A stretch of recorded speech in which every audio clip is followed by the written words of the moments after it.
e eu queria mesmo muito agradecer a presença de todos, sobretudo a presença dos jovens advogados. Eu fico feliz de ver tantas advogadas, tantos advogados, muitos recém-formados, iniciando, botando o pé na estrada, e eu quero dizer que a presença de vocês me estimula muito.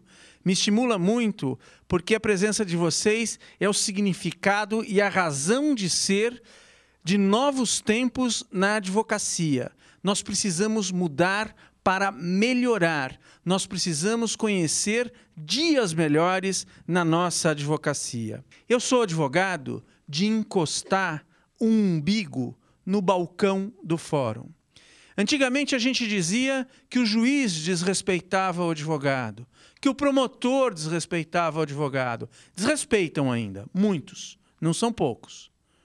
Mas hoje, o que mais nós ouvimos é que o servente, o serventuário da justiça, o funcionário, maltrata o advogado. E isso precisa acabar.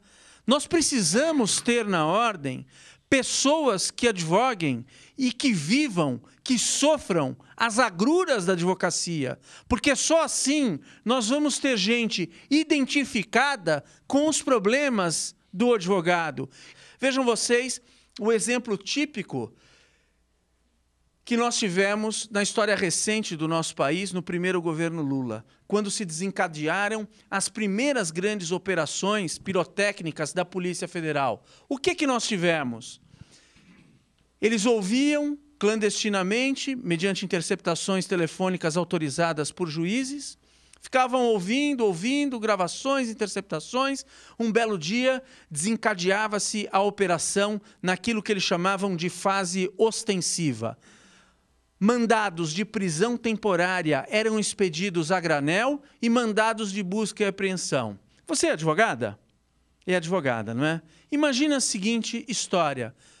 Vem uma esposa, uma mulher, uma mãe, e diz: meu marido foi preso. Vieram hoje de manhã na minha casa, deram uma geral, fizeram busca e apreensão e o meu marido está preso. Você é advogada? Para você saber se a prisão foi decretada por juiz, por autoridade judiciária competente, se a prisão está fundamentada, se a prisão tem justa causa, o que você precisa? Examinar os autos. Eu imagino, você estudou direito aonde? Em Avaré. Em Avaré. E você? Em Bauru. Eu tenho certeza que em Avaré, em Bauru, ou na PUC, onde o meu querido Orlando estudou, não tem curso de telepatia. Não há outro meio de o advogado conhecer os autos, senão examinando-os, senão os verificando, para poder aquilatar todas essas questões que eu levantei. Mas aí, então, você ia pedir vista dos autos e lhe diziam: não, o inquérito tramita sob sigilo. Mas eu sou advogado constituído do investigado que está preso. Não, mas o senhor, se tiver vista dos autos, se a senhora tiver vista dos autos, isso comprometerá a eficácia das investigações.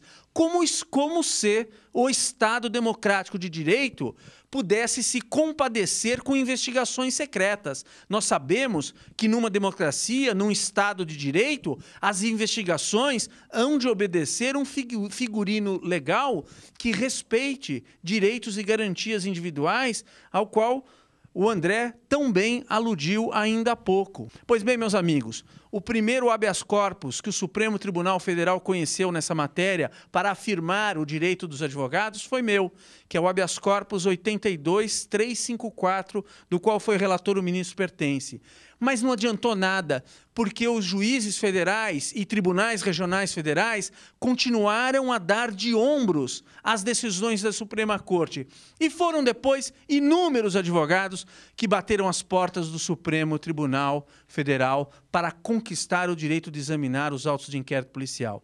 Mas, para fazer curta uma história longa, eu queria lhes dizer o seguinte: quando eu fui presidente da Comissão Nacional de Prerrogativas e diretor do Conselho Federal da OAB, eu vivi na pele tudo isso que lhes contei agora. Eu, então, tive uma sacada. Nós temos o Instituto da Súmula Vinculante. Pela via exegética, pela via interpretativa, queriam nos tirar algo que o Estatuto da OAB nos dava. Pois pela via exegética, pela via interpretativa, vamos pedir que o Supremo edite uma súmula para garantir o direito de o advogado ter acesso aos autos. Houve uma discussão enorme no Conselho Federal. Como a OAB, que havia sido contrária ao Instituto da Súmula Vinculante, poderia agora pedir que se editasse uma súmula vinculante para garantir o direito do advogado. Quem se opôs à minha proposta foi ninguém mais, ninguém menos que o atual candidato a vice-prefeito em São Paulo, ou seja, o nosso ex-presidente da OAB. Porque ele não vivia e não vive as agruras da advocacia, é político. Felizmente, no Conselho Federal, passou a minha ideia, eu redigi a ação, protocolizamos no Supremo Tribunal Federal, sustentei oralmente o nosso pedido perante o Pleno do Supremo Tribunal Federal e o Supremo editou a súmula vinculante, que é o número 14. E a advocacia não ficou privada de um importante instrumento de defesa para o advogado não viver as suas agruras. São iniciativas como essas que nós devemos ter para guarnecer a advocacia com importantes instrumentos para o seu bom exercício. Eu queria encerrar falando uma coisa muito importante. A Ordem sempre foi uma entidade que lutou pela democracia no Brasil. Só que a democracia da Ordem é da porta para fora, porque da porta para dentro, lamentavelmente, nós temos uma estrutura muito autoritária. Na Ordem acabou se criando uma política clientelista. Isso foi referido ainda há pouco pelo meu querido Rui Goraieb. Se você não está alinhado com o governo central da OAB no Estado, com a Ordem em São Paulo, você não vai ter dinheiro para tocar a maçaneta da subseção da OAB, não vão vir cursos para cá, e acabou se criando uma política clientelista. Se você é amigo da atual gestão, você recebe cursos, tua sede fica bonitinha. Isso tem que acabar.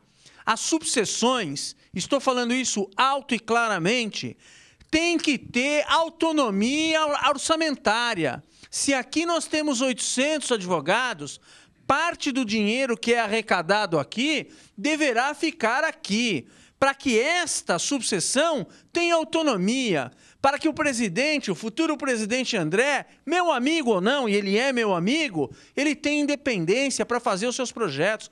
Meus amigos, são tantas as questões que nos movem, que eu acho que eu ficaria a noite inteira aqui falando. A questão da proporcionalidade do Conselho da OAB. Mas o que é mais importante? Nós precisamos ter vontade de mudar. Nós precisamos mudar, nós vamos mudar, nós queremos mudar. Nós precisamos de todos juntos para ter novos tempos na OAB, para termos um horizonte melhor, mais azul, construirmos uma sociedade mais solidária, fraterna e justa. Eu preciso de vocês, eu quero vocês, eu preciso que vocês me ajudem nessa caminhada para nós ganharmos as eleições, fazermos uma nova OAB e, se Deus quiser, até a vitória. Muito obrigado a todos.